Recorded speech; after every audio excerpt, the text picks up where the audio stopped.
right.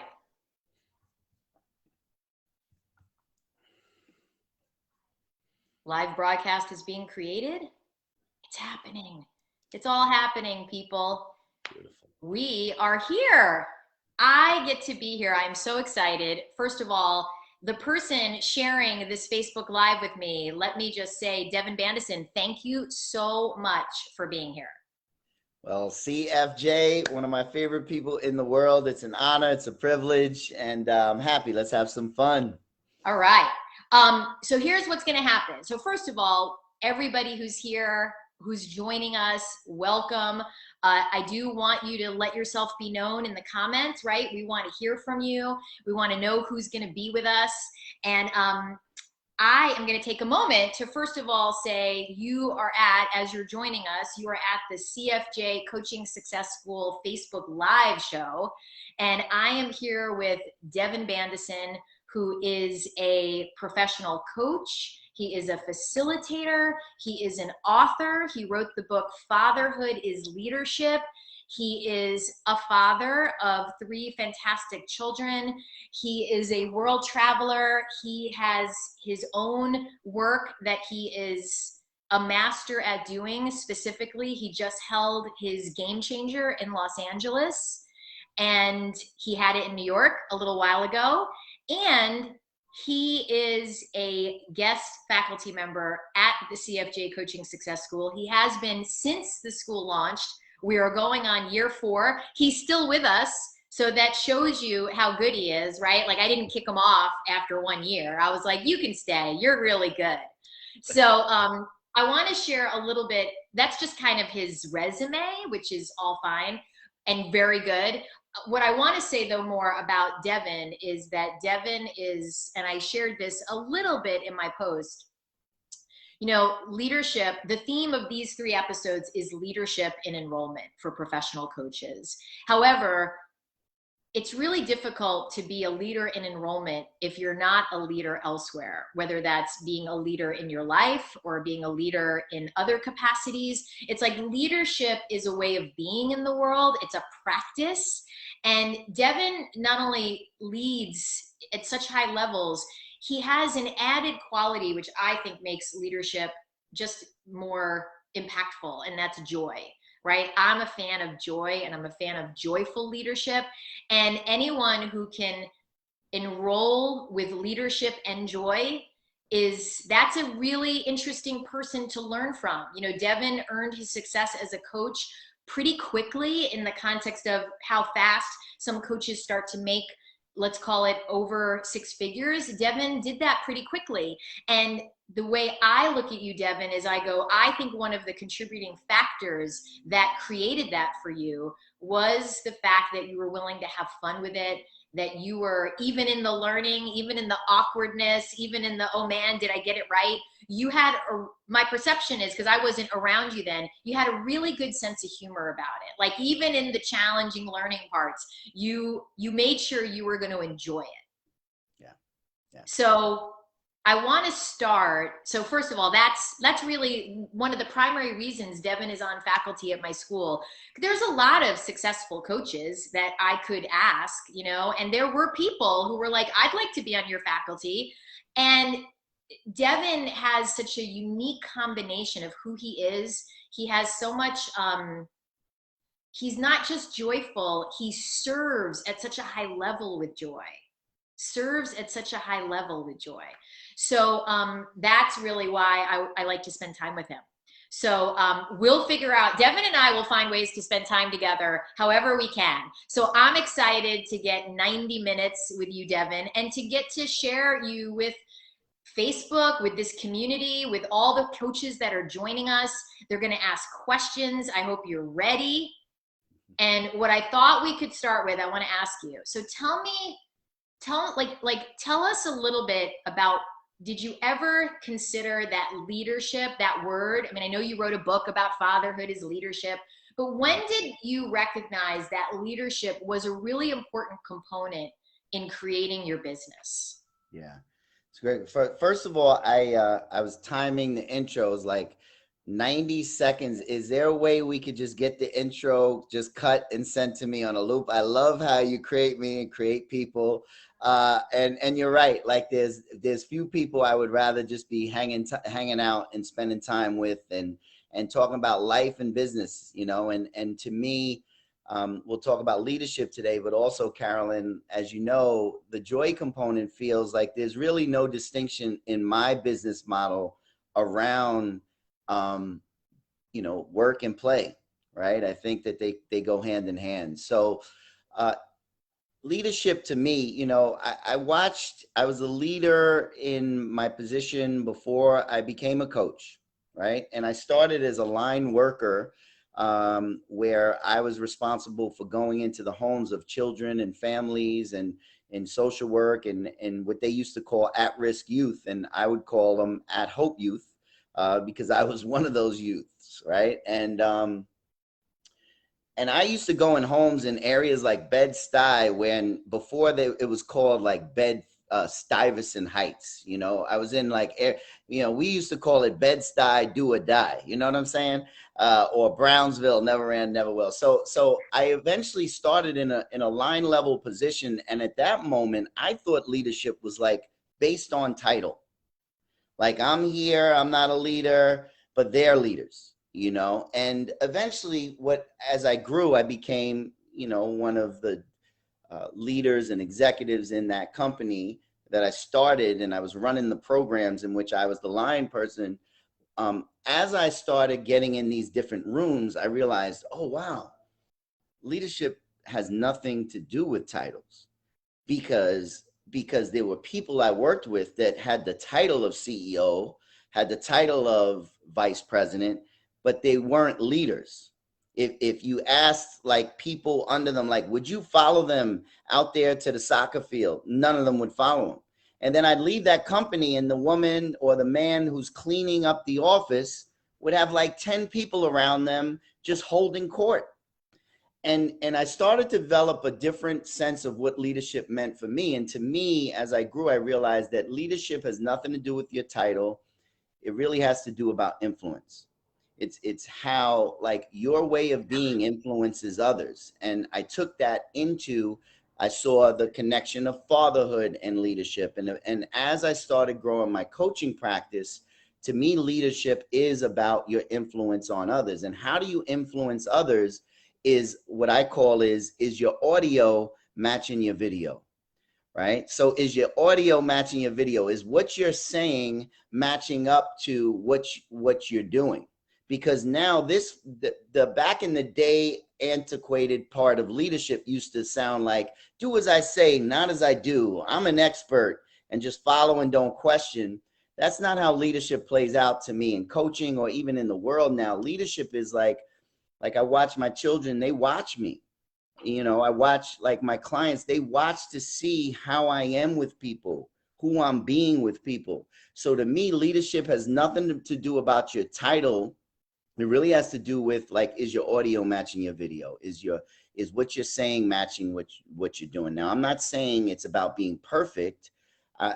It's really about also honoring your imperfections and being authentic, you know, because I feel like there's an authenticity that goes with being a leader. And authenticity to me means this: if you tell me you're authentic, most likely you're not authentic.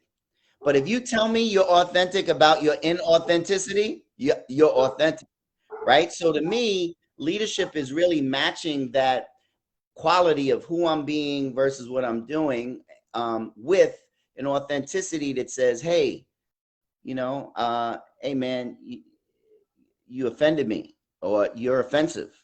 And not saying, what do you mean? I'm never offensive. It's like really taking a look and saying, yeah, I can see how I've offended people.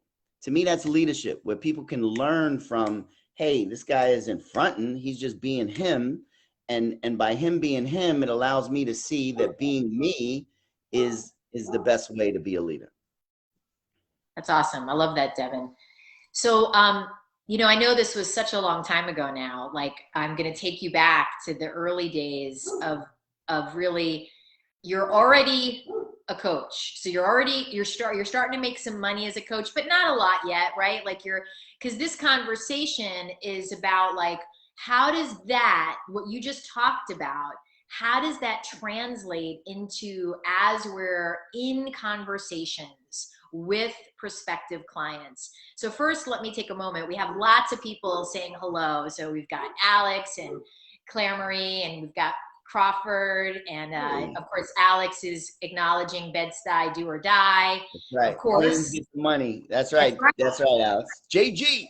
That's right. Lisa and Andy. So first of all, thank you everyone just for being with us. And Pamela, look, Jason Goldberg is even JG like in the house. Wow. So I want to take you back to some of those conversations where you were learning how to be in an enrollment conversation, right? It's like you were learning that process for serving someone, for abandoning your own attachment to wanting to get some money in your bank account. And there's leadership. Last week I talked about how there's self-leadership, right? Like one of the things that I think we have to learn how to do as coaches is leave our own stuff at the door, right? My needs for what I want in my bank account, my wanting a client, like that's self-leadership, when I can park that outside the door and go, no. When I'm in here with this person, it's all about them and being in service. And learning how to do that, as my dog barks in the background, learning how to do that in a way that that's a practice. So I'm curious, do you have thoughts and memories of those early days and how to be in conversation? Yeah, I think it's a great conversation. Whenever I'm in conversation, especially with people and coaches, I think it's important, right? Because sometimes people see, I won't say the finished product, but like they see all the success now, and then the conversations is from now, but forgetting like what you took to get there. It's like the guy who writes the book of like how I became an overnight success in 30 years, right? And they just see the overnight success, but not the work behind it. When I first started, it was this dance, right? Because I got introduced to the world of coaching through the Prosperous Coach book. And it was like somebody gave me this. I was getting into coaching and they said, you got to read this book. It's like the Bible of coaching. And I remember getting the book on Amazon, because at that time I wasn't making that much money. Like I was doing all right. I had like $3 over lunch money. So I could afford like Amazon Prime. So, it came the next day and I'm reading and it comes and I read this book and I'm like I want to hit like 4 a.m. I need to read one more chapter, because it was the first time I looked at like business and it was like they're talking my language. I came from a background in nonprofit where it was altruistic. Like you really didn't get paid much until it was time for bonuses that we never got. And then people said, oh my God, we don't get paid enough. And then you'd say, but I thought it wasn't all about the money, right? So there was this new connection to service. And I remember when I started, I think it's important for coaches to really learn like a philosophy in which they want to follow. So for me, service made sense. So I followed Steve Chandler. I got all his audios, and in the beginning though, it was this fight against what I've been kind of taught or learned or just caught on with versus what true service was, right? And just like in leadership, it was like this fight around like, I need to look like I got it all together. I need to look like I'm interesting instead of being interested. So I remember some like early on coaching calls where it was like, I don't even remember the person in front of me because I was so worried about, how I looked. And this was the beginning of coaching. And I think this is how you learn. The other thing that I learned about leadership is when you're able, and I learned it pretty quick because I was around great coaches, I was around great mentors, and I just saw the results. Like when I truly served somebody and came from a place of service, my grandmother was always right. I couldn't believe it. Like you give and you'll get back, right? Now, here's the key to giving and getting back. I noticed that early on, a lot of coaches, they give with what I call a loaded give. So they say they're acting in service, right? Like, I'm coming, I'm being of service. I just want to gift you this conversation. But they're really giving it as a loaded give. Like, they're coming back in your email in a week, or a text message in some, like, trying to collect on some payment due. So for me, it was through, trial and error and falling short and having uncomfortable conversations, and also realizing the difference between being of service to someone and then also what a loaded give was. And loaded gives are filled with manipulation. They're filled with inauthenticity, and it's subtle. It's subtle because it's like this dance between, baby need a new pair of shoes, like, I got to get some money in my bank account, versus like, and this person just told me they made $1 million last year, but they can't afford $2,000 for, whatever. It's like, stay with the person, stay in conversation, because the creation of miracles with clients, the creation of clients, comes from really your listening. And if you have a listening that sounds like is a place of, I don't have enough, I need to get something from someone, then that is the world in which you're going to listen into and which you're going to see. And there'll be limited opportunity. So we want to expand our listening to one that, like, I already have it all. And my only job is to give this person the most powerful 90 minutes of my life. Like, I started showing up to coaching conversations, and I still to this day this is the most important conversation I could ever have. This is the most important. And when you treat people, when you come from that place, good things happen. So I want to slow that down, what you just said, so that everyone really gets that. Like that you still, any conversation you're in, it's like, this is the most important 90 minutes. This is the most important conversation I could ever have. In my life. In your life. In my life, meaning I may know that I'm going to dinner with the love of my life next. I may have my son's birthday tonight. And this conversation I'm in right now, and whether it's an enrollment conversation, it's with my friend Carolyn, is by far the most important conversation I can ever be in, because it's the only conversation that's happening in real life, which is now. It's the only time I ever have is now. And if I treat life and my business as now, followed by now, followed by now, there's power and creation in it. That's awesome. Thank you for saying that. We have a question. So first of all, hey, Paula, my friend in Ireland. Thank you. Ireland, not far from where I was just in Scotland. So, shortbread became one of my favorite treats in the morning. I just got to give a shout out to Ireland. Shortbread is pretty good with a good cup of coffee. Ooh. Absolutely. All right. So we have a question from Mary Gallagher, who I believe did the Game Changer with you in New York. Okay. So her question, and she's also in the CFJ Coaching Success School 2022. So that is one really smart person. Carolyn Freyer-Jones and Devin Bandisen, I've heard, are amazing creators of clients. Can you each please share a true story, not an untrue one, a true one of how you created a client in an unlikely place or way? Mm-hmm. You want to go first? I got two, but I've already gone. I mean, I've shared a little bit, so you go, because you're the guest today, and I want people to get a lot of you. So tell us. So I got two. I do one really quick one, and then a longer one that speaks to the beginning of my coaching. Okay, so the quick one is, sometimes people are so, like I said, they want to be interested instead of interesting, instead of just being with people. So wherever I go, like, I love New York is my hometown, born and raised. I'm always being with people. Like, I'm not different on this call than you'll see me in Starbucks, right? And he's really being, I've been with Devin hanging out socially. We get in a cab, he is going to connect with the cab driver. We get anywhere we are, he is going to connect. So he means it. He is serious about that.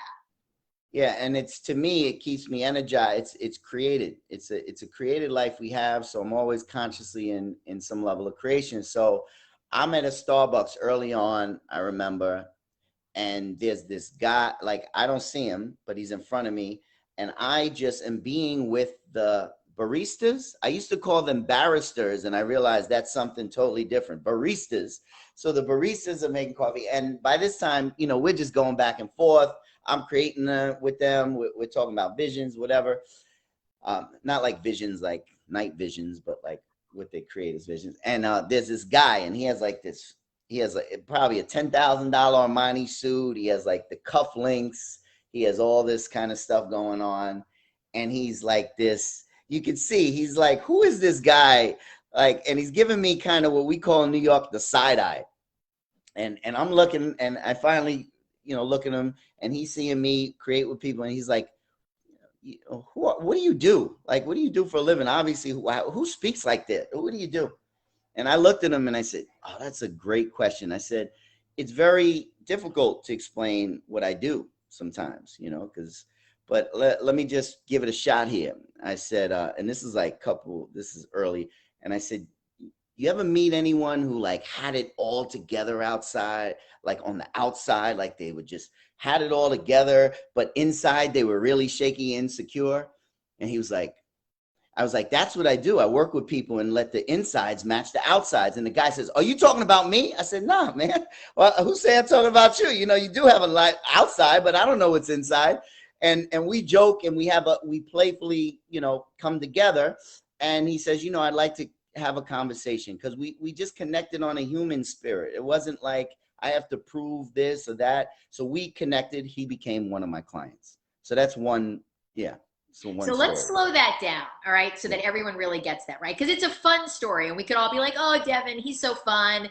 But we want to slow that down as if we just watched Devin on a film, right? We were just in a film. We were watching him in the Starbucks do this. So we have to slow it down, right? And we have to go, so what was occurring inside of Devin that gave Devin the freedom and permission to do that? Right? Because to me, that contained leadership. The moment that he started to engage, the moment, especially when this guy said, what do you do? Yeah. What do you do? That was a moment right there where Devin could have been like, oh, I'm a business coach. He could have said, I'm a leadership coach. He could have really given a very simple answer that would have been probably just brushed off. But Devin did something that is really significant. He had enough awareness that he knew that exactly what he was about to say was either going to land for this guy or it was not, right? But he took a risk. And to me, he really demonstrated what Steve Chandler talks about. It's like, are we willing to risk offending in the name of serving? Are we willing? And what I appreciated about what Devin did is when the guy was like, what, are you talking about me? Devin was like, I don't know. Like, you look like you got a lot going on outside. Like, he wasn't dishonest. He was sort of like, well, I don't know. No, maybe not. Right. But that, and to me, what Devin did in that moment. Now, what place were you in your practice? How far in? Was that a year in? When was that? It's probably about a year and a half in. Probably a year and a half in, yeah. So would it be accurate to say that by then you did have some confidence in what you were up to? Yeah, I'm very grateful that my practice took off very fast in a pretty accelerated rate, and it's all relative. So I was still transitioning from a full-time job. I was working part-time as a coach and made 6 figures my first year, and then doubled every year since. In that. But yeah, so I had some confidence, and I also, like, as you keep serving people and you have more conversations on the calendar, you're not so worried that, oh my God, this is what a lot of new coaches do. It's like every conversation is like do or die. It's right. Like this, it's so they hang on to every word. They want to say the exact right thing instead of just connecting with people, because this is a relationship business. And how you can relate to people is by being yourself and connecting to them, and instead of trying to prove that you can help them. Because I don't know if I can help anyone unless I have a conversation with them. And if someone asks me, hey man, I heard you're a great coach and you do this with people, can you help me? My answer is usually, I don't know if I can help you. I would need to know what you're up to, and then also what is your level of commitment? Because my help for you, I know I'm committed. No one's as committed as I am. But your commitment needs to reach at least some of mine for me to help you. So that's a really interesting thing you just said. I was having a coaching session yesterday with somebody who's already in the school. And she said to me, and I think this is really fun for us to talk about. She was like, well, you know, I know that you say like, I don't know if I can help you, or someone said that to her. And she's like, and it's, you know, I thought, well, it's a line, right? That's kind of a line. And I was like, so we need to pause right Mm-hmm. there. We need to pause Mm-hmm. right there. I said, it's actually not a line. Right. I said, that's really our own growth as coaches, that we can really get to the place where we really know, I have no idea if I can help you. I have no idea. And, you know, I was laughing. I said to her, you know, I want you to know, if you said to Steve Chandler, that's just a line, right? Like that you say, that Steve would say something, he'd respond like this, a line? Right. Like, what do you mean by a line? Like he would just break that down. He would just be like, so, and this is, you know, we look to Steve Chandler, who is both, he's also a faculty member at the school, but he's been my coach for a long, long time. He was Devin's coach for a long, long time. Yeah. He Love Steve Chandler. he lives that. He does. He has no idea if he can help someone, and he doesn't assume he can. And that's what I aspire to personally. That is the line that I walk. You know, it's like, I don't ever want to pretend or think that because I've coached X many people, it means I can help someone without knowing. And Right. Paula, I look, psychotherapy to coaching, it's happened. I get people in my school all the time who come from therapy, social work. Devin was a social worker, and he is now a professional coach. So I just offer that, you know, as an idea for your consideration. In Ireland, my gosh, great place for professional coaches, right, Devin? Scotland, Absolutely. Ireland. Absolutely. Yeah. Paula, come on board. You know, I think it's a good thing to slow down, Carolyn, and it is also leadership to be able to say that, to understand that, like, first of all, in my way of being, I'm straight talk New Yorker. I'm not here to BS people. I don't say lines. I don't say things, throw away things to throw away. That's just not my way of being with people. So, you know, I have a very high confidence in how I can serve people. But to me, coaching is a two-way street. You can have the greatest, you know, coaching experiences in the world. I'm working with one athlete and another athlete comes. That doesn't mean I need to know his level or her level of commitment. And to me, you know, one of my favorite quotes from my coach now, Steve Hardison, is like, failure to commit is the high cost of low living. Say that one again. Yeah. Failure to commit is the high cost of low living. So if you want to really struggle, you really want to struggle as a coach and going to your coach and saying, oh, I'm having a hard time. It's start picking up people who aren't committed, because you're going to start taking over responsibility for outcomes when their commitment reaches mine. So for someone to work with me, there's a high bar of commitment, right? And because I know that when people come committed, miracles can happen and time frames collapse. So things people do with certain people in 3 years, I could create with people in 6 months. And that's not just a brag, it's just a creation from commitment. Yeah. Very well said. So, Devin, I think it would be really helpful because in a way, when you wrote your book, Fatherhood is Leadership, right? To me, it's interesting. Like, I don't know that something made you put that together. It's not like, I'm not saying that, you know, you were the very first to consider that, but I feel like that conversation was very new in certain ways. And I relate to it the same way. I mean, to me, motherhood is leadership, fatherhood is leadership, and coaching, whether you ever mention the word or not, is leadership. It is.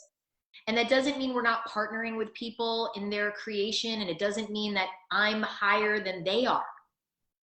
Yeah.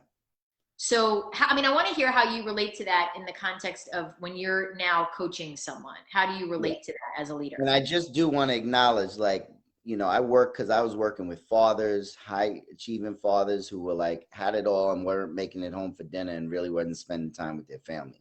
So for me, it was like this connection between leadership of influence and your words matching your actions. And there were things, you know, vision and creating like things in as a father that went hand to hand. And it's the same with motherhood, right? So 50% of the people who read my book and wrote reviews were actually mothers who were getting it for their partners. They wanted like, hey, I got to get this. They read it and said, hey, this translates, because it's really about who we're being as leaders. You don't do leadership. You're being a leader, right? So there's a way. So in it, it's like, I'm never going to get leadership. I'm never going to wake up and be like, I've arrived as the leader of coaching. It's a practice. So you practice leadership. You practice being a leader. It's a way of being that's a practice every day. It's not like Carol and Devin have reached the Mount Rushmore of leadership. It's like the mountain with no top. So it's like always continuing, whether it's fatherhood, motherhood, coaching, it's a practice. And to me, as it relates in the coaching world,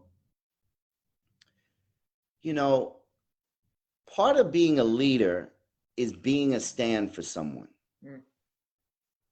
And the reason why I love coaching is because it's not only like, I'm like the old commercial, I don't know if you remembered, that used to say, I'm not only the hair club president. Remember the guy? He said, I'm a client too, right? And so for me, the best part of leadership is realizing from my own experience the impact this coaching has had on my life.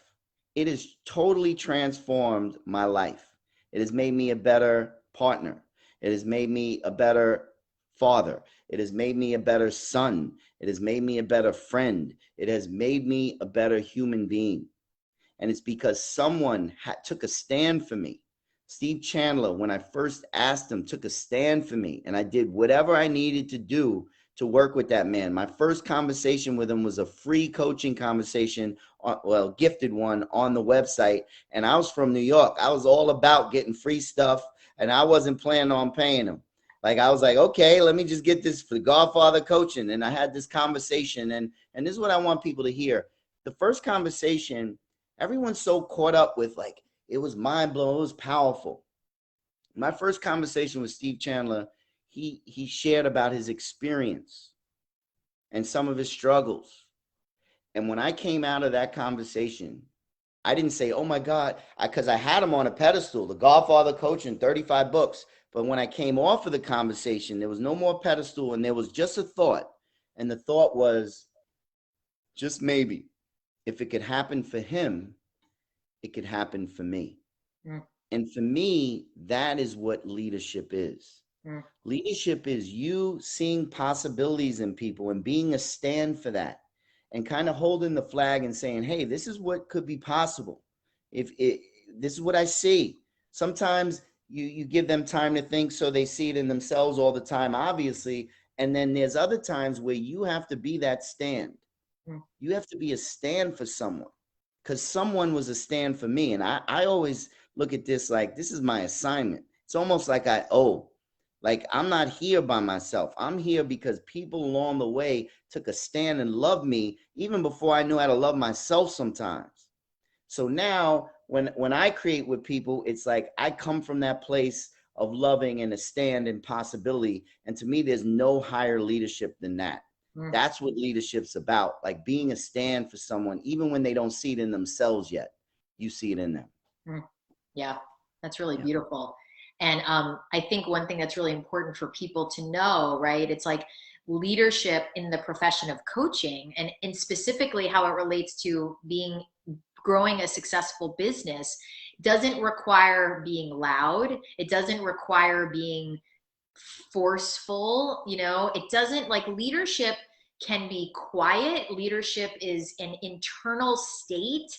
It is not so even in the technicalities, like, Devin, let's talk about this. So look, you and I both know that there are things that occur at the end of a conversation when we're talking to a prospective client, right? And I've spent a lot of time talking about this, both in the Facebook Lives I've done. We talk a lot about it in the school, about like, what am I supposed to do at the end of a conversation? What am I supposed to do when someone says, I'm going to go think about it, right?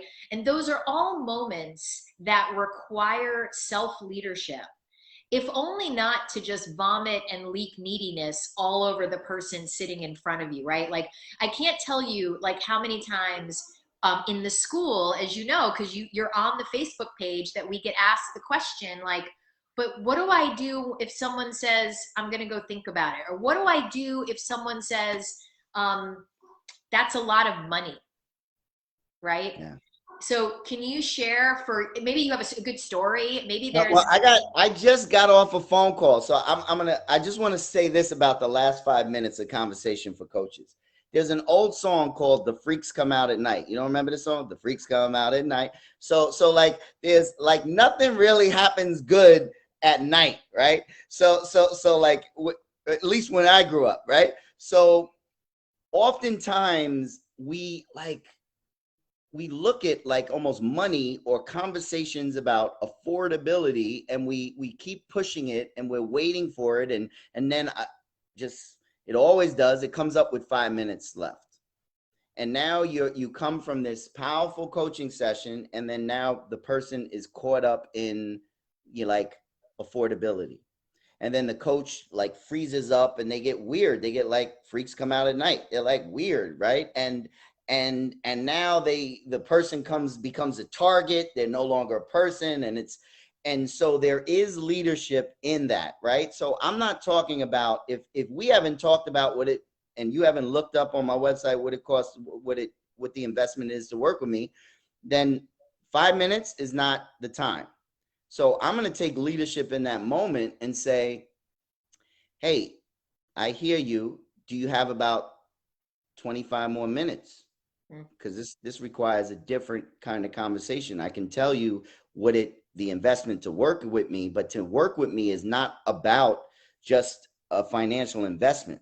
There's a lot of other things that I need your commitment for us to even talk about it. So you're going to invest, the investment of the money will be the least of your concerns when you work with me. So I need to make sure that we are on the same page with that, because I haven't even talked about wanting to work with you yet.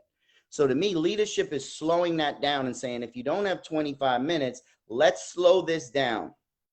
Even if they're saying, no, I'm ready, I want to work with you. And you and your intuition are saying, this is too fast. Let's slow it down, have another conversation. Now, if someone says, I want to talk about it with my wife or my husband, that's just code words for they're going to let you down easy. Because they don't want to take responsibility, right, for, just from my experience. Now, if someone says I got to talk over to my husband and wife, I'm going to say, that's great. Like, you guys are a couple, make decisions together. And is there anything that you need to know or learn or discuss in that conversation that isn't clear for you if we're going to work together or not? Like, is there anything going to change? Yeah, go ahead. I think that's really valuable. Can you share about that part again? Yeah, because you got to speak to your wife or your husband. That's great. I think you're making decisions as a couple. And are you having the conversation to reaffirm your commitment that this is going to be for me and I'm going to move forward and I'd like you to support? Or are you looking for a way out in this conversation? Is there something you need to hear or not hear from them that will prevent you from working with me? So I'll give you an example that just happened. I had a client, I love this client. I love all my clients. And honestly, and I mean that, it's not a line. My job is, my number one job is I fall in love with my clients. So it takes a special partner to be with me, to understand that I give my heart and love to people in this way. And so this client came to my Game Changer, and she is so powerful that she enrolls people in being a stand for them. So she had about 7 people in this room, the Game Changer, an amazing, extraordinary experience. And she just called me before this call, and she said, these 2 people I know, so I'm not taking on anyone until 2022. And she says to them, and this is leadership, they say to her, Devin is my coach. We want his slots in 2022. So she says, and this is from her coaching with me for so long, she says, well, you know, your words create your world. She said, so if you're telling me this, I'm, with your permission, I am going to tell Devin, because Devin, this is how he doesn't, I don't sign contracts with people. Your word is your contract.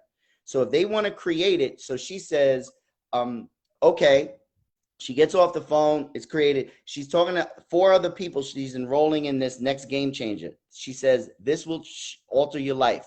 They say, we're in, all 4. One of them says to her, well, what's the dates? And she says, does it matter? Because you just said you're in, and you're in for it altering your life. If you're in that it's altering your life, why are you asking me about the dates? And so to me, that's a way to commit to leadership, right? Like where some people, you want to question, leadership isn't pushing one person one way or another. Whether you work with me, it's fine. I'm good whether you work with me or not. And however, I don't want to leave it in this middle ground. I want to be clear on, what do you need to have the conversation about? What do you need to find out that you don't know now? And then also, I want to also have you make sure that we have an agreement of when you're going to communicate this with me. So is this good so far? Because I'm going on a tangent. So the other part of leadership, which goes hand in hand, is, Carolyn, people do not ghost me. Like, you know, this thing, people ghost me. They didn't get back to me. People don't call me back. That doesn't happen for me. Not because it never, it's just because of how I create with people now. So every conversation I have, whether it's a voice message, a text message, or an email, is a creation. So I don't call and leave messages, hey, wondering if that conversation with your husband went well, blah, blah, blah. I don't do that. I create on conversations. Hey, haven't heard from you. I need to hear from you. I need about 2 minutes. This conversation may be the best conversation you had today. Please call me back between 3 and 5. If you can't call me back between 3 and 5, please leave a message at times that I can call you back. That's leadership. It's not like in this nebulous, what happens? So they know 3 to 5, Devin's available. I'm calling him. If not, he's led in a way that's shared with me. This is to leave him other times. Nobody ghosts me. People always call me back. Yeah. I want everyone to really get that. So what Devin is doing right there, that's such a fantastic example of leading without any concern about how he is being perceived, right? That's like not even a thought for him. As Alex said, it's not on someday island, right? Mm-hmm. So it's like that how you just led, and that how you demonstrated that, Devin, how you do that, to me is such a critical thing for coaches to really get, that nobody's left out in, there's no ambiguous like when, maybe, and that you're really clear, like, hey, it's go have that conversation. It's all good. You're not, what I appreciate is so many coaches are attempting to, they're attempting to somehow persuade in that moment, right? Yeah. Versus agree, versus acknowledge the importance of if someone has a spouse, and if that is a real conversation versus them just wanting to let you down easy, right? Yeah. We have a question. I'd like some coaching on how to get more comfortable with me communicating to potential clients that I'm also evaluating if I want to work with them. I'm working to keep letting go of more of my fear over responsibility that the potential client will feel judgment, will feel afraid of judgment, that they'll run away because they're afraid of potential rejection from me. And I know that part of this is related to me decreasing the thoughts of being needy about getting a client. I want to say something else. So Saiwash, I agree that what Devin demonstrated, that kind of leadership, it takes courage. And it also takes not making it mean that much. So what I mean by that is Devin is not kind of, before he has that, hey, call me, like it's 3 o'clock. If you're not available, I want to know when you are. This could be the most important conversation you have. He's not making it mean so much like, oh my God, what if they think I'm this? What if it doesn't go well? What if, like, there's not a lot of, there's just not a lot of noisy thinking about it. And that doesn't make it, I would offer to you, and Devin can confirm for me, does it feel like those kinds of calls take a lot of courage? No, not, I mean, so courage to me is like a little different, because courage is not fearless. It's like sometimes we're nervous, we're fearful, so we do it fearful and nervous, right? So to me, courage is like doing it afraid. There's some things like jumping out of an airplane that take courage for me because I'm afraid, but I'll do it anyway, maybe, right? To me, this doesn't take courage. This is more in the tract of a way of being. To me, there is a way of being that I have created. Nobody creates my way of being for me.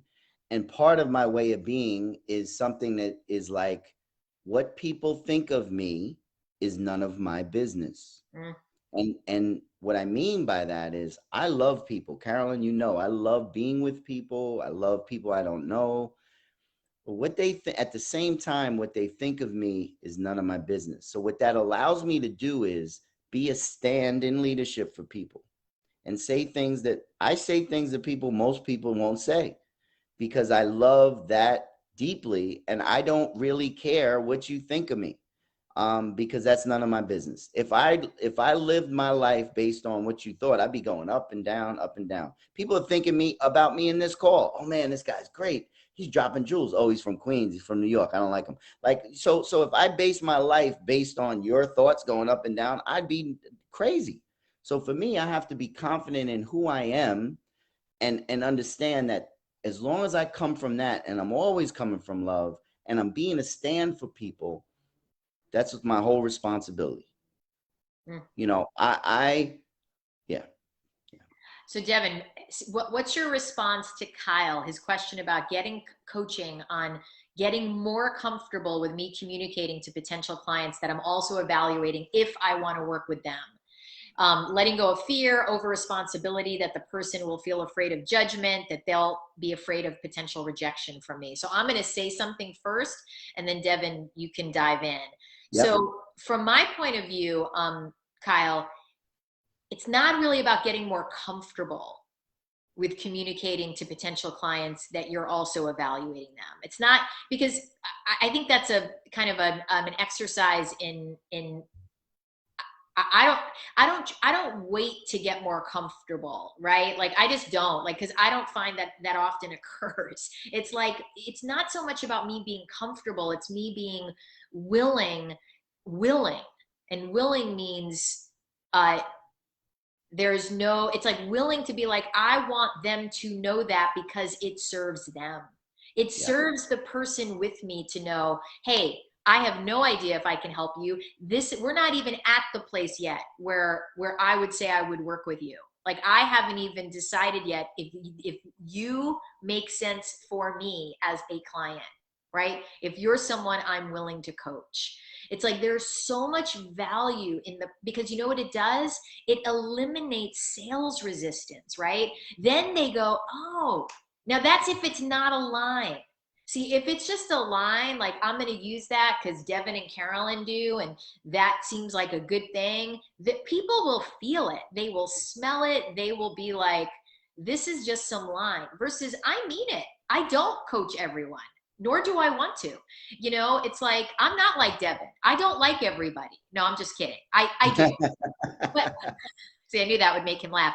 So it's like, but I want them to know that, Kyle, because that is where it gets real, as long as I mean it. Like, no, this is good for you to know, because I'll serve anybody, but I won't take someone into my private practice. I won't take anyone into my private practice. I will serve just about anybody. Just about anybody as I walk out into the world, as I'm up to my life, as someone approaches me for a conversation. I will serve anyone, but I won't necessarily say, hey, I'm going to work with you for a year. And it's good for them to know that. It changes the conversation. Devin, what do you want to say about that? Yeah, I obviously I agree with everything you're saying. I think that's why you're the best in the game. There is, you know, if I look at the people, in my opinion, who are serving, and this is just my opinion, on the highest of levels in coaching, there's a level of integrity in them. And the integrity isn't about moral. This is what people think. Integrity is moral, good, bad, right, or wrong. It has nothing to do with that. There's a power in language, in your word, that what you say, you mean, what you mean, you say, and people can count on what you're saying to be true. And what I love about what you're saying, Carolyn, it's like when I tell like coaches that I coach or my apprentice, and they're like, "Hey, what would you do here?" and they're asking for some suggestions. I always lead with, "This is not a strategy." And what I tell the person in that conversation, if I have a client an hour later, it may be something totally different. New York, you hear New York in the building. So it's so what we need to know, Kyle, and everyone else, is this isn't a strategy or a line.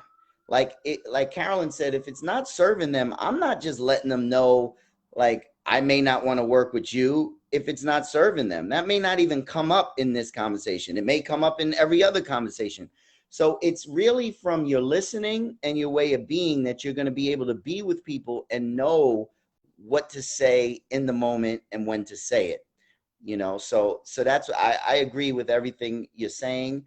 And I think it's important that it's not a strategy. This comes up right to slow people down. Yeah. right. And to me, this is what happens, right? When we're newer to the business, it's natural to want to take stuff like, oh, Devin says that, Carolyn says that, Steve Chandler told me XYZ, right? And it's a whole different process of really living into it, like as a lived truth. Like that is true for me. So what I say to coaches is, look, you can't sit in a room with someone and say, oh, like, I don't know if I would coach you. I don't coach everyone. When the truth is, you would take anybody right now. Right. Exactly. And Right. there was a time when I would take anybody, and there's no shame in that, right? When we're growing our business, that's part of our job, is to get clients and practice coaching. So I don't want to be saying stuff like, oh, I don't know if I would coach you. And I'm like, I'll coach anyone right now if they're going to pay me. Inauthentic. That's right. It's inauthentic. And there was a day when you were coaching what, like late at night? I remember the story you had, the one where you were like, it was 11 o'clock at night or 10 o'clock at night. And I was still working full time. My first client was like a teacher, and she got off at work at 7, and I was doing like coaching hour and a half, 4 times a week. So 7 Pacific, it was 10 o'clock at night, 10 to 11:30. I'd be like, put the kids to bed, 10 to 11:30, I'm serving. But that's how I got the reps. And I would take anyone anytime. I had someone else at 6 in the morning in London. So to me, it was like being out, and that comes in with what you're asking people to invest in too. So sometimes, you may have, hey, I work 6 months or 12 months. I only work with people 2 different ways usually. And, but early on, you want to also be getting the reps of coaching and also being paid as a coach. So you want to also not be Miss or Mr. Inflexible. Like if there's something to create, like a short-term thing, and it's low, like create it and get in the process of getting the reps and getting on the court, as I call it, and serving people and receiving an investment to do that. That will serve you, rather than like going around acting like you only take on a certain amount and you only have 2 clients or 1 client. Not saying that's bad or good, but if you want 10 clients and you had 2 turning people away, you may want to look at that. Yeah. So let's, I want everyone to know, first of all, we'll take more questions. If you have more questions related to coaching, your leadership in coaching, related to enrollment, just load them up in the comments and Devin and I will get to them. And the thing I want to say is, I thought you'd appreciate this, Devin. You probably didn't see it because you're not on the CFJ Coaching Success School Facebook page nearly to the amount that I am, because, hey, my name's on the door. So somebody posted last night, and they might even be here, but they may not out themselves. They were like, asking for a friend. Do you think 32 clients is too many? Asking for a friend.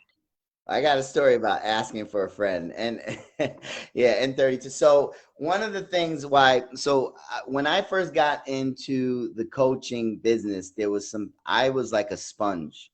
So for me, once I joined Steve Chandler's advanced client system, anyone who knows Steve Chandler, by the next day I got like 13 books on my, on my front porch, and I got audios.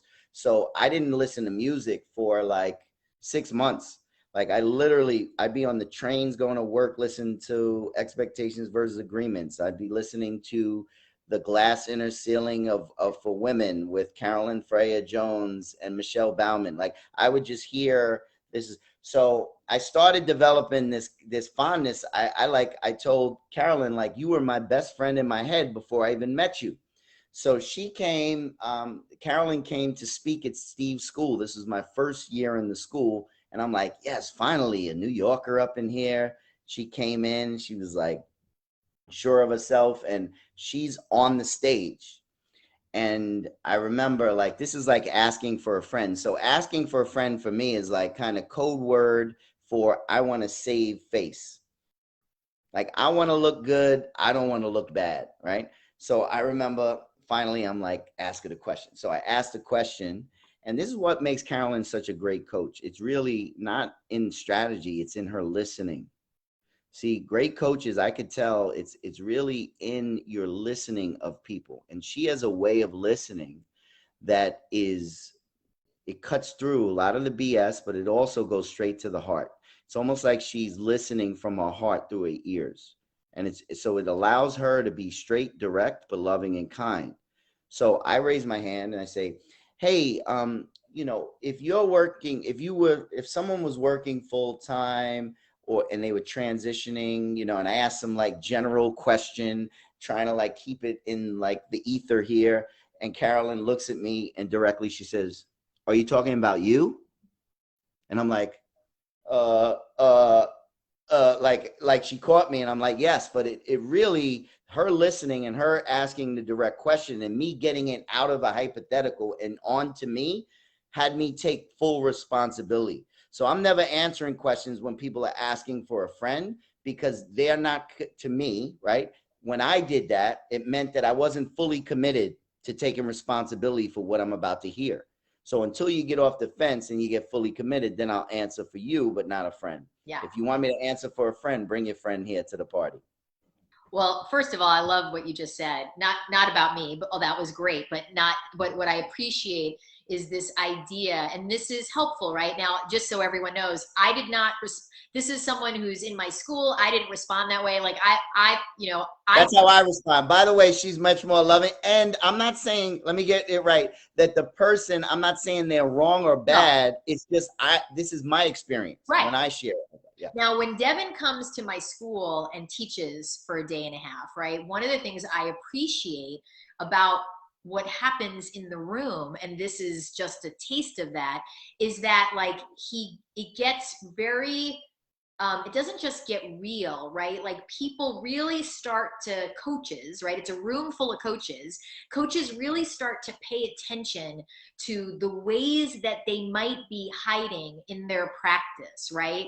So now, because of a lot of things, what my response to this person was like, wow, let your friend know that 32 people, in my experience, it's very difficult to coach 32 people well. However, hey, you know what? Maybe your friend has coaching superpowers. What do I know? The only person who can decide that is your friend. Yeah. And there is this special hotline for coaches who coach too much. And it's called 1-800-SLOW-DOWN. 1-800-SLOW-DOWN. So, but what I wanted, the reason I brought that up is because I love what you said, Devin, that like the getting off the fence, and I don't mean that for this person, right? That's for whoever. Yeah. Because this person has a great sense of humor and he's on the court, so he's doing his work. And I do think he'll have gotten value out of what you just said, just so you know. However, I think what you said that was really important about leadership is about getting off the fence, right? That some of what everyone here who looks at Devin and goes, oh, but I can't be like Devin because he's, you know, he's so funny and charismatic and all that stuff. But like, what, it doesn't really matter. See, for coaches, nobody is like, nobody goes out into the world and says, I want a really funny, I want a charismatic coach. I want someone who has good jokes and stories.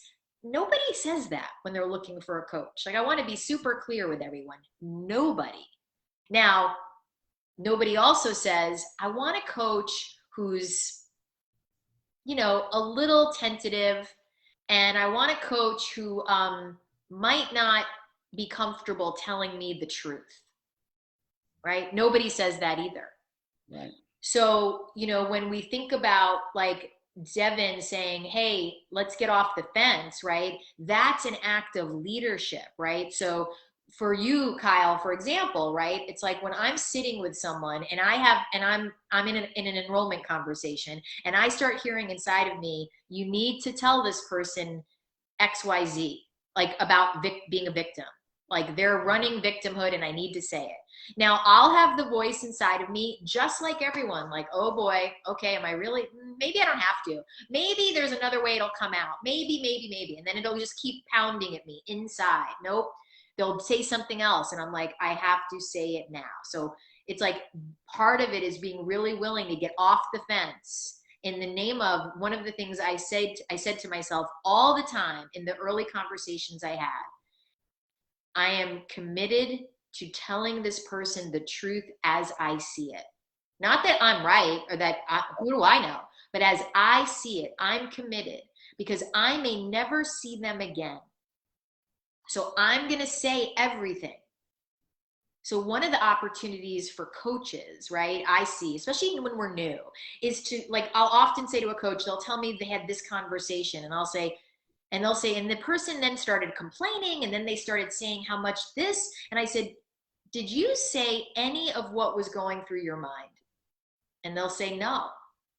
And I'll say, that is where the opportunity for leadership is. Yeah. To be willing to say what I'm hearing in my mind is this. I remember once I said to a guy, you know, I don't know, I'm exhausted listening to you. Are you tired? Because I am really tired. And this is not my life. This is your life. So like, are you like, is this exhausting for you? Like, I got to just ask you this, right? So this is where leadership, to me, no one is like, I want my leader to not share the truth with me. Right. Go ahead. Are you going to say something? Yeah, I think I love that this is the topic, and I think it's really important because there's part of the leadership in which you're sharing, Carolyn, around being straight and still compassionate with people and listening to that inner wisdom of like, when this comes up, it's like, hey, it's coming up for a reason. You're seeing something that could be a blind spot for this person. So that's what I love about you and how you work with people. And it's actually the highest level of love that you can express to someone when you're straight and you let them know. That's why they hired you. Like, I'm supposed to be the guy who has the conversations everybody else who wants to pat you on the butt is scared to say, or they're trying to impress you. That's not where I'm coming from. I'm not trying to impress you. I'm not trying to baby you. I don't babysit clients. Like, my job is to love you, but also allow you to see in that place that has been historically blind spots. And it's beautiful because that place is where most of the most powerful creations come from. When you don't even know that you didn't even know that this was here. And then just exploring that area, there's possibilities are everywhere. Instead of recycling the same old story, the same old stuff, and people saying the same old conversations, I'm not having recycled conversations. And I love what you're saying. And it's all in your listening for people and also in how directly you're sharing with them. And it's all coming from compassion. And people can't get those two things confused. When you take a stand for someone, it's actually loving. Yep. All right. So let's get messy, Devin. Let's hear some messy, big mistake stories from when you were starting to grow your business. And they can be early mistakes. They can be more middle of the middle of the road, like as you were a couple years in. And there are mistakes where I'll give you some guidelines. It's like, where you messed up and you didn't get the client, right? Like you messed up and you look back and you go, I could have done that one differently. Where you messed up and you still got the client, right? But you know that you collapsed in leadership, you collapsed into needy is creepy and anything else. And what are the ones that like you're like, oh, if I knew then what I know now. Oh, I can give you a list. So one of the funnier ones, and then I'll tell you one that, like, looking back, I remember I was speaking to a guy, his name was Steve, and we were in conversations around working together. And he worked for ESPN, and he knew me years back and heard what I was doing and did one online thing I was doing at the time. And then we had a couple coaching conversations. And he was like, I really wasn't, there was a little bit of social self still popping in because I knew him before this when I used to play basketball. So I knew him. So there was there was less leadership than normal, or now, right? And it was kind of like a little social self. Now, at the same time, I was also rushing, like, you have all these conversations, you slow down, let's slow down, let's have another conversation. And then it's time to write an email and I'm rushing. So I write this email, but before I write this email, I used to check in with my coach, Steve Chandler. So this guy's name is Steve and my coach's name is Steve. So I'm like, Steve, the guy's on the fence. Now, I didn't say anything bad about the guy, but I was like giving all the bit like, hey, this guy's on the fence. I think, what do you think? Blah, blah. And I'm looking like, as you would go to your coach, very, this is early on in my career. So I would look for Steve for guidance. Like, hey, what do you think about this? So all of a sudden I don't hear from Steve Chandler. And the next morning I get an email from this Steve saying, hey, don't think this email was meant for me. All good though. Right. So now it's really awkward. Now I go back. He didn't become a client right away. Eventually down the road he did. But in the moment, yeah, it was awkward. And Describe the feeling though, when you get the email. Come on, because we all know, but like, let's hear it. So the feeling is like, I got the jackass face, the jackass face, like, oh, I can't believe I did that. And now I'm feeling like, oh, I got to jump on a call with this guy. And thank God for coaching, because like the best thing I could do was jump on the call and acknowledge it, not act like it didn't happen. But it was uncomfortable. It was weird. I felt like there was a role reversal now, right? Like where the leadership was like leaking a little. So that was I know sometimes we rush and we'll throw wrong emails. So if you've ever done that, don't feel bad. I remember doing that and it was embarrassing, to say the least. And the wash of shame. I mean, the way I describe it, it's like this wash of shame. Like, oh, it's interesting, right? That our impulse is to run, like to go. We want to go away from it, versus like you got coaching to like, get him on the line. Yeah, get him on the line and acknowledge it, right? And that's a muscle that coaches. First of all, do you remember what Devin said? First thing he said to all of us when we all gathered here today is he said, my clients are watching me. They are watching me.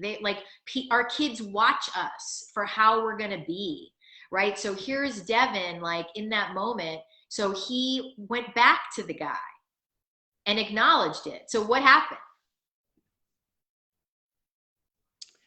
We didn't work together, and I made that make a story. Like he could not have been ready to work with me at the time, but I made it like all about the wash of shame, and it, coming over me and all that kind of stuff. Eventually, we re-engaged and we found a way to work together in the future. But it was a good example. I actually just did that the other day, but not with a client. So I did it with my 2 Steve coaches. I was sending Steve Chandler one, but it went to Steve Hardison. So that's interesting. So now my learning process is I have to double check when it comes to Steves in my life, because there's a lot of Steves. But with a client, it's all going to happen. You're going to say some things where in retrospect, you're like, ooh, that may not have, I've had conversations where I thought a client was ready to hear one thing and they took it and they personalized it and there's nothing wrong with that, right? The beauty of that, some of my greatest coaching relationships and conversations came from after something fell flat or fell short or hit differently than you thought. Because if you're willing to not run like you were talking about and step into it and have conversations, and there's something that gets created from that space, where a lot of coaches, because they're worried about their reputation, they try to clean it up and like just ignore it or bypass it, rather than sitting in the uncomfortable conversation and letting your client see you as human. There's something about, like, I don't sugarcoat stuff with my clients. They know where I fall short in my life all the time, like where I fell short and coaching, and that to me is the power of connecting with people, that they can see you not only for the beauty and how you could create, but also in how you deal with when you fall short, because we all fall short. It's called humanity. Yeah. Owning our mistakes. That's right, Joan. Right. It's a big one. And that is really, to me, that first of all, it's a developmental milestone. Every coach I know is going to make the kind of mistake Devin shared about. You're going to send an email to a potential client that was meant for your coach or a colleague, and you're going to reveal something. I mean, Devin's was pretty straightforward, but he was still like, oh, this guy's on the fence. I don't know what's going to happen. He probably asked a question, and it was vulnerable, right? So here's the guy, seeing him, talking about him. So number one, that's a developmental milestone. And we're going to make other kinds of mistakes, right? And that the sooner we can learn the 3 magic words, I'm so sorry, said with heartfelt, realness, is so important for us. And I've had bumps in enrollment, right? Like where it's like, this is something I think coaches often have occur, and they collapse in leadership, right? So a potential client schedules a conversation, then they move it. Maybe you let them move it once, but then they want to move it again. And now you're becoming the, like, I'll change my schedule 7 times and there'll be no conversation about what's occurring, right? And then there's the other way that it goes, like coaches who are like, they want to move a meeting and I need to tell them they need to be committed or I'm not going to talk to them. And I'm like, well, let's slow all that down. So Devin, I want to hear, when you're working with coaches, especially who are newer, not just when you come to my school, I mean, you have coaches you coach on your own, but it's like, how do you guide them into navigating setups of a conversation, right? Like what do you notice in newer coaches when they're getting a client scheduled and things start to get wonky? Yeah. So before that, I just want to acknowledge the, like, I'm so sorry, right? And coming from that place, like taking full ownership, because to me, shame and guilt are 2 different things, right? So a lot of times, like, a little guilt or something is like, I made a mistake. Shame is, I am a mistake. So what happens is, when we're filled with shame, we can't even say sorry, because we're looking at our action as, I am a mistake, rather than I made a mistake. We want to identify that so people can really come from a good sense, not of shame, because you're not going to serve from that place, but from, hey, I made a mistake. That's it. I will share something funny. It's funny that you said that. I remember early on when Steve was coaching Michelle and I, right? And he would say, like, just say I'm sorry. And I had a lot of what you're talking about. Like I was in like, oh, I was associating it with like something about me. Like I'm the mistake, or I can't do that because I'm the coach. I had all this, you know, spaghetti thinking about that. And he said to me, Carolyn, first of all, people are yearning for apologies. Like people do not get apologized to enough, right? Yep. And that apologies, if done well and done in a meaningful, real way, but not like over apologizing, but just like being straight, like they have such that what happens inside of the other person when we extend a heartfelt apology, it's like that is to me one of the greatest acts of leadership we can do. It's one of the greatest acts to go, hey, that was on me.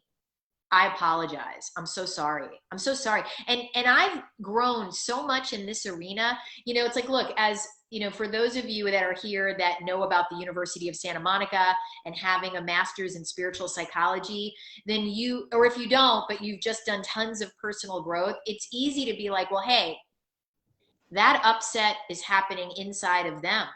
I'm not responsible for their upset. So therefore, why would I apologize? That's theirs. And I was in that camp many years ago. I was like, right, that's their upset. I'm not responsible for their upset. But what I realized slowly by being coached by Steve for many, many years, it was like, well, wait a second. This person, for whatever reason, was something about what I said or did landed in a way that didn't feel good for them. And can I acknowledge that I am sorry for that? And I can. Right? Like, I'm like, I'm so sorry. Cause I never have an intention for something to land in a way that would be hurtful to someone. Right. And I can own that if I were sitting in their shoes and I had had their life and had been raised in the same way they were, or had the same life experiences, I might take it that way. Because when we take something personally, we're just in a low moment, right? We're not seeing clearly. And I have certainly my share of moments where I do not see clearly. Less than I used to, but they're still there. I'm a human. So it's like, it's a real, like, I just think that this whole area, and for coaches to learn how to do this with grace and with like a lot of genuineness, is such an area of opportunity. And it makes us real for people. Yep. 100%. Yeah. I think I had asked you something. Yeah. I sorry, went off on a tangent. I think it was around new coaches or something. Yes.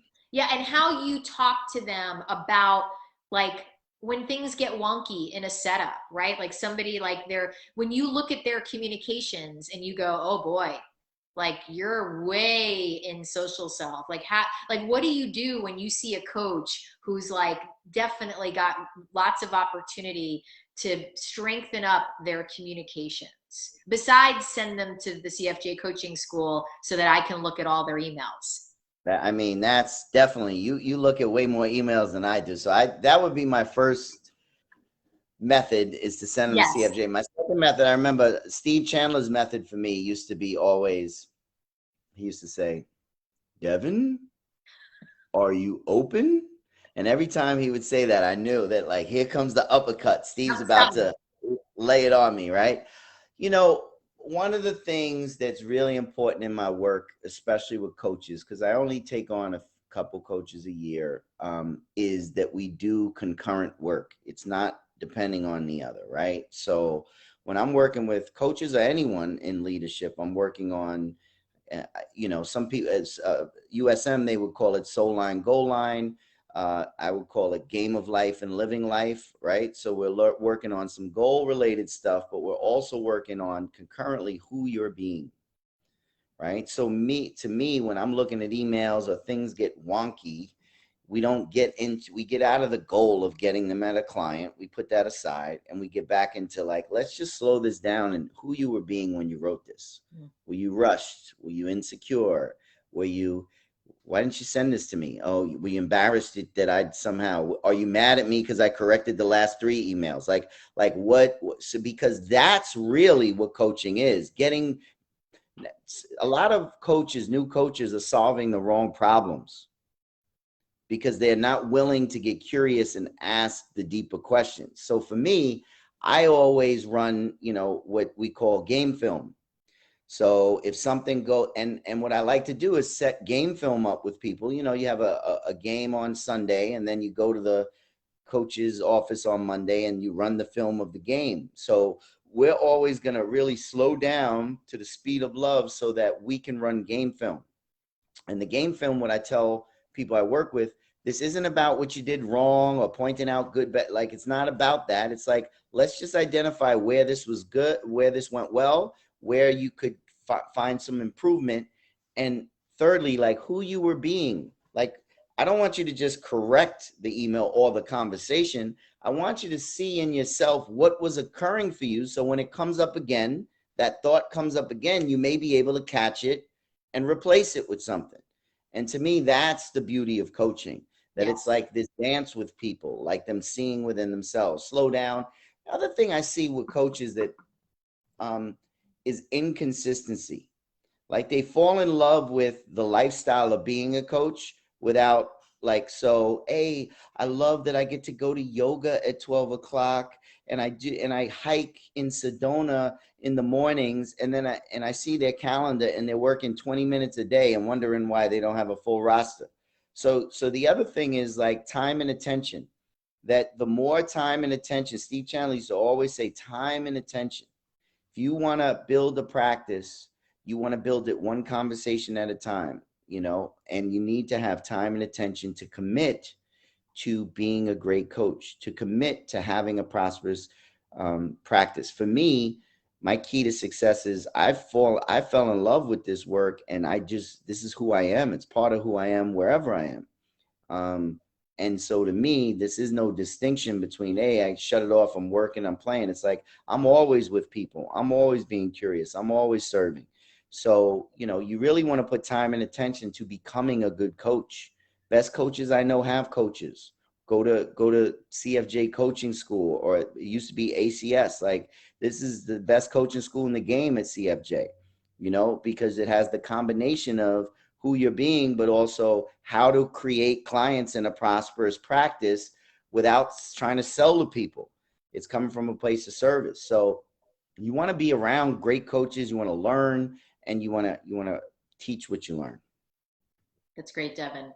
All right, so people, we're going to be wrapping this up. If you have one more burning question, we will take it. Otherwise, Devin and I can hang out with each other and talk more about, we could talk about the profession of coaching, about the area of leadership, about all the ways that coaching matters in the world all day long. But obviously, we're not here just to do that. We're here to take one final burning question, if you have one. And the other thing I want to say is that, Devin, is there something that, first of all, I want everyone to know, Devin comes to my school once a year, and he comes and hangs out he teaches for a full day, but he often comes for much more. And one of the things that happens when people get to spend time around Devin, and if this hadn't occurred for you in the last almost 90 minutes, is people feel a sense of hopefulness. They experience possibility in new ways. And I think as professional coaches, that's a really important thing for us to continue to cultivate for our own lives, right? Like, nobody wants to hire a coach who has despair around what's possible. Nobody, right? It's like, we don't want to hire a coach who doesn't see possibility in the world, right? If you're feeling down about the world, about what you're seeing externally, you know that there is something that needs to happen inside so that the person you're being in the world is a place of possibility. We have a question from Marcia. Two questions. All right. So niche or no niche, how early on? And then, what's the bravest thing you've ever done? Okay, great question. So niche. So when I started, I used to call it a niche. I mean, I don't know, that's like a stitch, but I used to call it a niche growing up in New York. And I remember one of my, I'm sitting in the doctor's office, and I was working with fathers, and I did a TED talk called Fathers Leadership in like my first year coaching. And I was sitting in the doctor's office, my doctor who did surgery on my shoulder, and she said, I need a coach. Do you know of any? And I started acting like Blake Shelton, like, hello, like this guy right here. And she starts laughing at me, like not laughing with me, but like you're my client. You do that stuff with fathers. And for a moment, I'm like, yeah, that is my niche. Now I've evolved. I call it my niche. And I remember that, like I said, I instead of getting caught up in my niche and picking a niche, my niche found me. So instead of you trying to find a niche, right, why don't you allow it to find you, right? So I started off working with fathers. I love still working with, I work with pro athletes, and my practice expand to I work with leaders, women all over the world, high powerful women. So my niche found me. I don't see, why would I want to pigeonhole myself into one box or one area? Unless, you have some other circumstances to do that.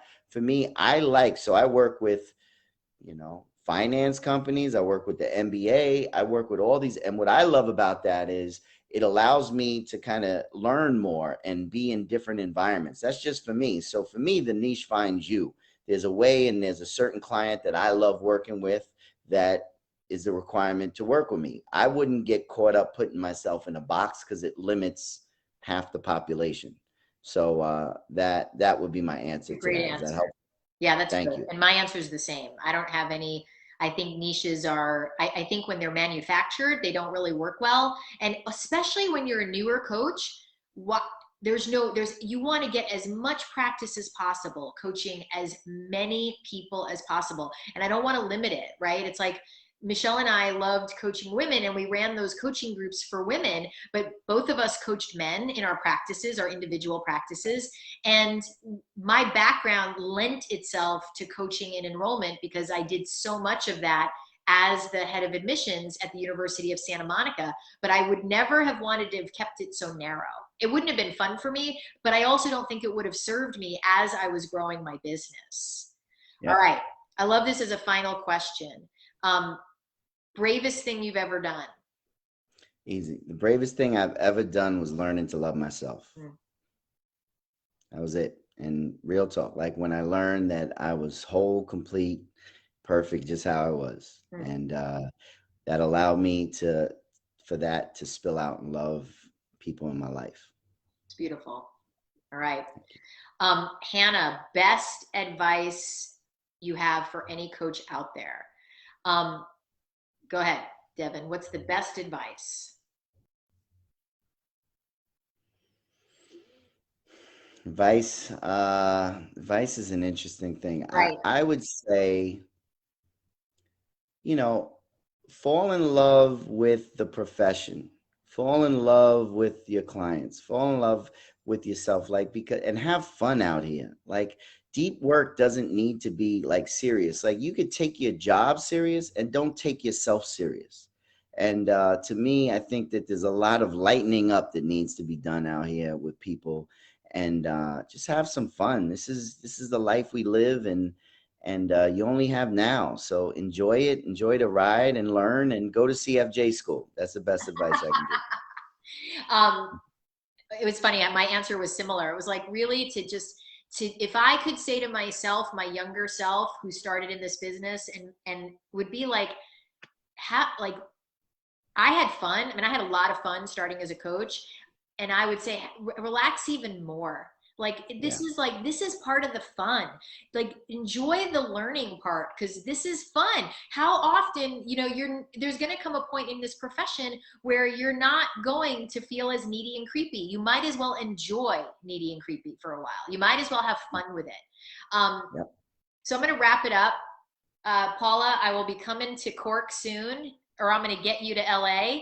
And then what I want to say to everyone is this. So Devin Bandisen is here with me today because he will not be joining all the other faculty on October 19th, which is the webinar. That's the next big thing happening. We are having a webinar. You can register via my website, Carolyn Freyer-Jones, October 19th. It's going to be about creating your 2022 now. And Devin already said it, because look at his clock behind his head now. That's all we've got. So Devin was gracious enough to give me time with him at just alone without the other faculty. So, you know, I appreciate you, Devin, for making this time. And the bravest thing that I've ever done, I mean, you know, I don't know that I can top Devin's question. I've spent a lot of time learning to love myself, but I would have to say, like, from a, probably the bravest thing I've ever done is to be with people who they were dying and I was afraid, like Michelle. You know, Michelle was dying and I was afraid. And I was afraid to be with her when that was happening. And I don't mean just when she actually was dying. I mean, as it started, her illness was frightening to me. I had never been around that before in a deep way. So staying with her on the court through every step of the way and being with her until she took her last breath, that probably was one of the bravest things I've ever done. And then to be able to do that again for people I love, even when it's scary. Thank you, Devin. Thank you, everyone. Well, I appreciate you, CFJ. I love how you're showing up for you are such a gift, and I want to acknowledge you to the coaching profession. And it's not because I'm on the faculty, because I know and love this profession dearly, and what you give and how you serve in that school is extraordinary. So thank you for inviting me on here. It's an honor. It's an honor to call you a friend. I love you. And any coaches dialing in, you're on the right channel, because CFJ is definitely somebody to learn from. So thank you, and talk to you soon. All right, everybody. Thanks, everybody.